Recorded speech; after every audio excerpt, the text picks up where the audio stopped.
Bonjour et bienvenue à Roto en français de l'hamac dans le jardin. Ce que je pensais était assez subtil comme endroit à vous envoyer journée numéro 3 du Coupe du Monde. Alors hier soir, une autre soirée énorme dans le tournoi, ça fait 2 sur 2.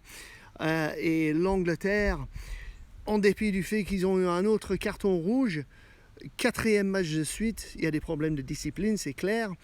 Mais à part ça, ils ont beaucoup de motivation à la fin du match, beaucoup à prendre du match pour les Anglais, tandis que les Argentiniens ont eu des problèmes en jouant 14. Et ça, c'est souvent le cas avec un carton rouge, mais ils ont eu du mal avec un match contre 14.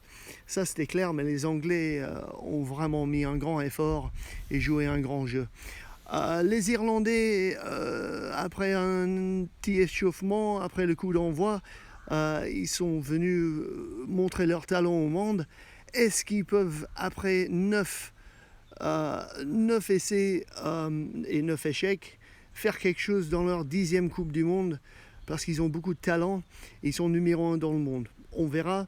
Les Roumaniens, bien organisés, une bonne équipe dans l'ascendance.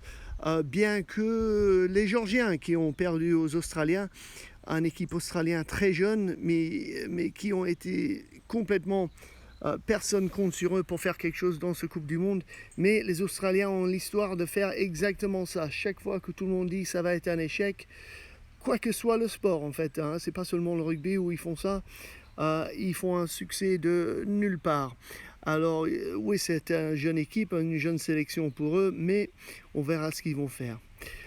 Aujourd'hui, pour moi, le grand match, c'est les champions Sud-Afrique contre une équipe écossais, qui est la meilleure équipe écossais d'une génération. S'ils peuvent jouer le jeu sur leurs termes, et rester avec la physicalité des Sud-Africains, ils peuvent peut-être faire un choc. Et dans les autres matchs, bon, le Japon et les Chiliens, ils ont déjà commencé le premier match du jour. Pour moi, les Gallois vont juste être assez organisés défensivement pour battre la spontanéité des Fidjiens. Mais ça va être un énorme match, très, très animé. Beaucoup de kilomètres à courir et ça va être plutôt attaque que défense comme d'habitude quand il y a une équipe fidjienne sur le terrain.